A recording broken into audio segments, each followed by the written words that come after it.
Shalom. This week's Torah portion here in the land of Israel is Parashat Matot, the penultimate Torah portion in the book of Numbers, while Parashat Pinchas is being read in the diaspora.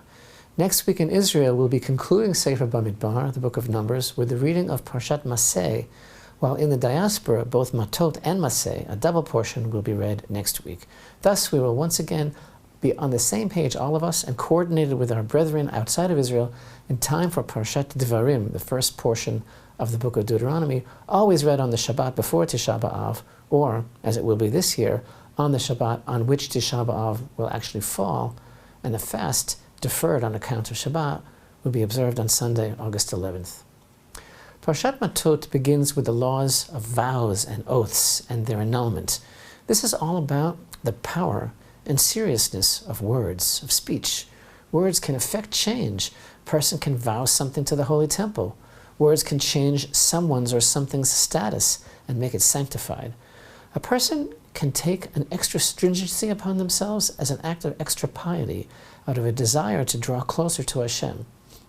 The subject of vows and oaths makes us want to stop and think about promises that are made and not kept. But on the subject of words, we can look back at Sefer Bamidbar, the book of Numbers, and reflect upon how much of it has been taken up with or influenced by words and the result. The sin of the spies, the rebellion of Korach, the complaining about the manna, the evil speech against Moshe, the confession of the Sota, the Nazirite vow, the priestly blessing, the question brought forward about Pesach Sheni. Moshe was supposed to speak to the rock to bring forth water, but it hid it instead. The fiery serpents that were brought about by complaining, the song at the sea, the song at the water, the song at the well of Miriam, the power of the words of Bilam, the request of the daughters of Tzlafchad. Look how much we have been preoccupied with and influenced by and changed by words. Now that the children of Israel will soon be entering the land, and, as opposed to the passive nature of the generation of the desert, all that ensues within the land from this point forward will be the result of their own initiative.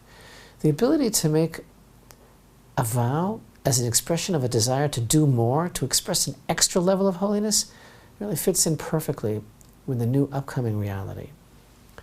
The parasha continues with Hashem's command to Moshe to go out to battle against the Midianites.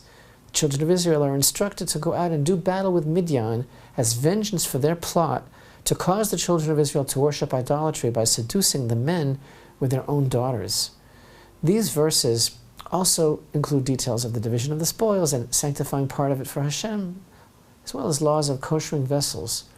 One amazing idea regarding Hashem's command to Moshe to take vengeance from the Midianites. God links this revenge directly to Moshe's death, saying, "Take vengeance for the children of Israel against the Midianites, and afterwards you shall be gathered to your people." Even so, or despite this, Moshe does not hesitate or stall for the slightest moment in fulfilling this order. And the very next verse tells us, "And Moshe spoke to the people, saying, Arm men from among yourselves for the legion, that they may be against Midian, to inflict Hashem's vengeance against Midian." Moshe is very soon to take leave of his beloved people. But this is one of the most powerful examples of Moshe's unparalleled greatness, his total dedication to the people of Israel, and his total lack of self-interest. Any person, upon being informed that his death was dependent on some circumstance or action, would certainly endeavor to postpone and delay that action, whether consciously or subconsciously. Not only does Moshe immediately go out to battle, he urges the people, arm yourselves, and as Rashi points out, even though he understood that his death would follow, he did it with joy and did not delay. But open up your heart in the deepest way. Think about this.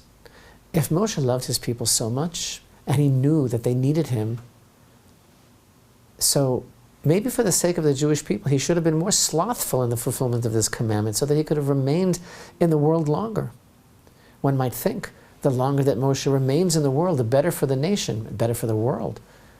But that's the secret of his humility and his secret altogether. Moshe thought nothing for himself. He had no personal thoughts. He was totally focused on Hashem's will.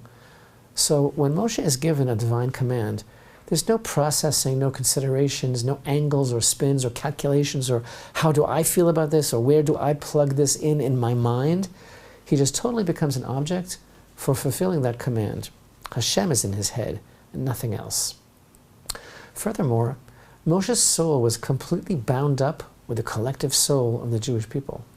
So when he said back in Exodus chapter 32 and verse 32, when he said, "And if not, erase my name from your book," do you understand what he was saying? Meaning, remove me completely from the timeline, because the book he was referring to, Hashem's book, that wasn't a reference to the Torah. It was a reference to the next world, to the directory of the coming world. So Moshe was basically saying, take me out by the roots if you don't forgive Israel, because I have no existence without them. Again, he has no thoughts of himself, both physically and spiritually. He's totally dedicated to Am Yisrael, the nation of Israel, because his thoughts are only of Hashem. And open up your heart. Since he understands that the nation of Israel is the manifestation of God in this world, the kingdom of God is revealed in this world through them. So what happened here? When Hashem commands Moshe in chapter 31 and verse 2, take vengeance for the children of Israel against the Midianites, in the next verse, Moshe turns to the people and asks them to avenge the vengeance of Hashem. Hashem said, take vengeance for the children of Israel against the Midianites. In the next verse, Moshe turns to the people and says, avenge the vengeance of Hashem. He flipped it. Hashem called it vengeance for the children of Israel, but Moshe called it vengeance for Hashem, not for the children of Israel, because Moshe, the true leader of Israel, understands that they themselves, the children, are the manifestation of Hashem in this world, because Israel and the Holy One, blessed be He, are one. So God's instructions to right the wrong done to his children becomes righting the wrong that was done to him. And God is clearly saying, when you hurt my children, you're hurting me. In our Parsha, the tribes of Reuven and Gad requested of Moshe that they be allowed to receive their inheritance on the east side of the Jordan and not in the land of Israel, west of the Jordan. They're not interested in crossing over into the land. The event the nation has been waiting for since leaving Egypt, since Abraham, Isaac, and Jacob. Here, on the other side of the Jordan, the grazing was very lush, and here they'd be able to accommodate the great herds with which they've been blessed.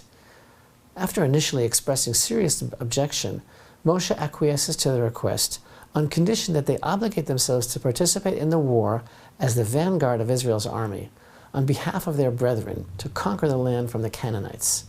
They accepted the condition, and he joins to them half of the tribe of Manasseh. But the harshness of Moshe's reaction, comparing their request to the sin of the spies, informs us of the severity with which he viewed their request.